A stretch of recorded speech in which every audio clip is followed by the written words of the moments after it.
Hello, I'm Mrs. Vaishali Samant. I invite you all to Saraswati Tutorials.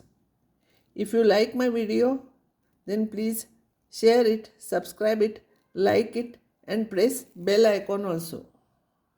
Here I am solving all mixed problems. I am solving problems from miscellaneous exercise. So all mixed problems will come from probability. One problem is couple has 2 children. First problem is find the probability that both the children are males if it is known that at least one of the children is male. This is conditional probability.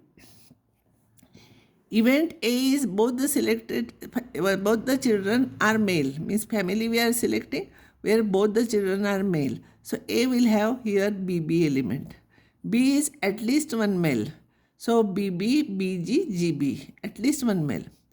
Question is asked here. It is known that at least one children is male. We have to find out probability that both are males. Both are males, it is A. So we have to find out A by B. It is known will come down. And its value is number of elements in A intersection B upon number of elements in B. Here this is A, this is B. A intersection B is this. So answer will be 1 by 3. This is very important problem. In this only a family has 2 children. Find the probability that both the children are females if it is known that elder child is male. So A is both the children are female, means it will be GG. Elder one is female, means GB, GG. Intersection is this. We want probability that both the children are female, means A. Known that B, means B has happened already. Probability of A by B, that is number of elements in A intersection B divided by number of elements in B. Number of elements in A intersection B is 1. This is GG is 1 element, and B has 2 elements. Answer is 1 upon 2. Next problem. An urn contains 25 balls, of which 10 balls bear with mark X. 10 balls are having mark X, and remaining 15 bear mark Y. A ball is drawn at random, its mark is noted and replaced. If 6 balls are drawn in this way, find the probability that all will bear X marks. All 6 will be X marks. So here we are replacing further. So it is binomial distribution. All will bear X mark. Getting X mark is success. 6 balls we are taking, so it will be n is equal to 6. Probability of getting success in one trial will be here X marks will be on here. 10 balls are having X. So probability will be 10 by 25. That will be 2 by 5. So Q will be 3 by 5. So you want to find out all 6 will bear X. So X is equal to 6. It will be binomial distribution. Substitute. This will be an answer. Don't simplify further. Nothing you will get. It will be complicated. Keep it as it is. Not more than 2 will bear Y. So now I will take success is getting Y. So getting Y will be here. Y is 15 by 10, 25. Because 10 or 15 are there, no Y. So 15 by 25. So it will be 3 by 5 and Q will be 2 by 5. Not more than 2 means at X equals to 0, X equals to 1, X equals to 2 you have to find out. And substitute here by binomial distribution. Everything is written. This will be your answer.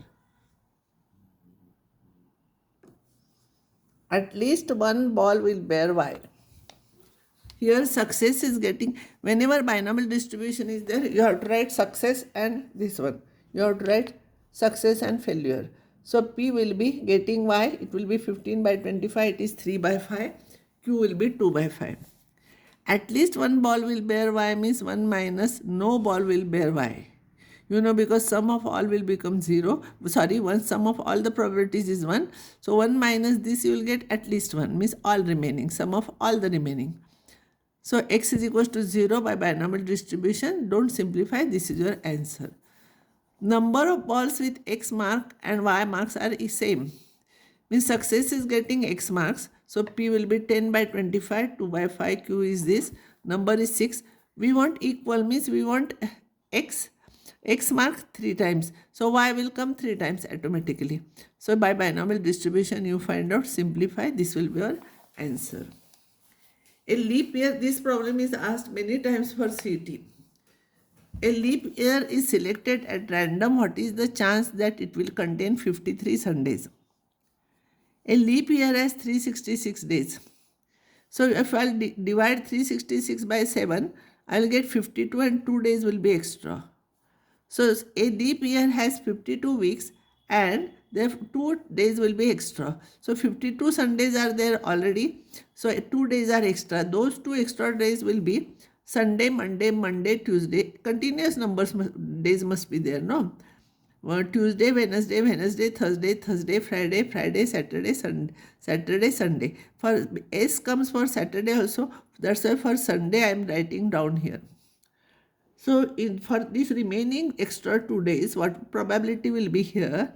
Out of 7 days, 7 places, 2 you will get here Sundays twice. So probability of having 2 Sundays will be here, having 1 Sunday more will be 2 by 7.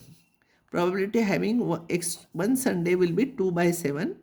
So here that will be, so probability of getting 53 Sundays will be 2 by 7. This is your answer.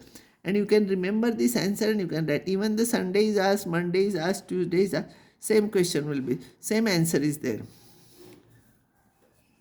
Now see this problem. How many times must a man toss a pair of coin so that the probability of having at least one head is more than 90%? It looks complicated, but if you will see carefully, it is not difficult. Success is getting head. So in one trial, success will be 1 by 2. Q will be also 1 by 2. Probability of getting at least one head will be 1 minus probability of no head. This is binomial distribution, so you find out.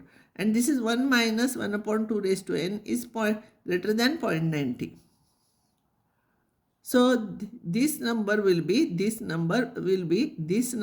negative sign will be greater than this minus 1. So if you will change the negative number, then you will get 1 minus this you will get.